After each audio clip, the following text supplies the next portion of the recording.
stuff yesterday. Oh, we're Kill it. getting to the end Are of the video. you Were you happy stressing, with or your did footage? you- How's were you your more footage like, oh, yeah, stack? I got Or is the it ender? some Or of was it it dust like, box, oh, some of did it I right? It or was is it so all bad? long It's ago, all right. and I I think was probably we'll like we're gonna give a couple relatively faded, scraps so I to don't dust remember box. exactly how Are it's you gonna give becoming. him the table What about scraps? you for shakedown? Give him trash, you know? I hope it's still. Maybe they won't even Um, want them, but I did know. we'll see if they want 'em. Just because. Who's got the heat? I heard latex was kind of on I a mean, tear. it was Yeah, I mean, he weeks. can't be It was stopped. Yeah. weeks of. I like between what people, everybody did and though. Latex me and must get JP ender. had He's to got to kinda have stay it. out of Yeah. it 'cause it was Oh yeah, between he's the two of he's them, so unstoppable. Was the kid looking at first part we for sort of Reid, or just what? let it go. I have no and idea. I just Really? knew because I think it would be Can't weird if you. expose I think it would be JP's weird if you knew I just exactly knew how that the video JP was gonna knew lay out. he Like didn't obviously get it. Jed's got ender, and he probably knows you that. could But feel that. it'd be weird if someone like confirmed And that with him. But I got one ender in don't my know. life. I and like it the was, secret. I think one of it's dope. Meyer's movies. Yeah. Mayday. You ever got ender I remember before? being at the premiere. in I a was actually- Snowboarder I Mag had a movie. good- Oh yeah. everybody. Yeah, Yeah. exactly. Yeah. And fucking, we were at the It's- premiere. were it you was like all the surprised, or did songs you know? went I was surprised.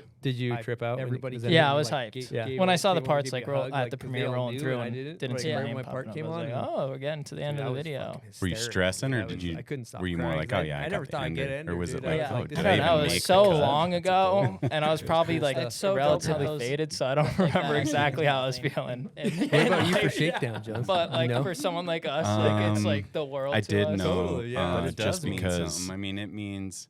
I mean, it what it was means to weeks. you, right? It was a Like, week. for sure, but- How that Weeks of pull off debating and between how you landed people. You that, tell like- someone that me and JP has had no to idea kinda what a stay out of snowboard it. video It is, was like, oh yeah, I got between the Ender two in a of us, video so grass movie. They just we look sort of at you just and let you're it just go, speaking and jargon. They I don't just know knew- you're Were you speaking talking about the English. Uber ride? because of I JP's. think. Oh no, that was Spencer. I just knew Spencer that and JP Skrill knew he were didn't get talking it, about snowboarding. and you could and feel they were that. getting like a ride to a bar or So- something like that. And I got one Ender in my life, and the it Uber was driver turns around. one He's of like, I know Myers' you guys are movies. It was speaking Mayday, English, and but I could remember not being at the understand premiere. I a was word asked- you I guys had a just good said. year. The Boston song. Oh, yeah, you know, that exactly. And McTwist might fucking we were at play, the premiere, and it was like but all no, the the songs switchback went- nose pressed, 180's a little sog. Everybody came in like donkey gave dick. yeah, Like, give me a what hug, the like because fuck they is all going knew on and I here? didn't. Like Yeah. right when my part came on, and That's cool. We got our own. dude, I was little fucking language, hysterical. jargon. Dude. I Mm. couldn't Yeah. stop crying because Cool. I never thought Well, I'd get I Ender, think it's been dude. a I fun was Yeah. like, this show. is like my life goal. Hope So listeners that's a enjoyed goal. it. it was cool And stuff. it's so dope how Cool those news coming at that, you. like We have that a actually big means guest nothing coming out next in Wednesday. life. You guys Yeah. can expect this But like podcast for someone like every, us, like it's like the first world Wednesday to of every us. month. Totally, yeah. But it does On mean Bumble something. I group mean, chat, it so, means you know, if you means if you what it want us means talk to you, about right? something, Like shoot us a how DM, how our that Patreon pull off members, and fire us how over a you message, and we'll landed try You to, tell like, someone answer that your guys' questions has no and, idea what a snowboard video you know, is like, if oh you're yeah, I got interested in Ender picking in a up some video Run Through grass Wall movie. smelling They salts or just merch, look head at over you to and you're just speaking bombhole.com. jargon. They Who don't even know if you're were speaking you talking about the English. Uber ride? Thank you for.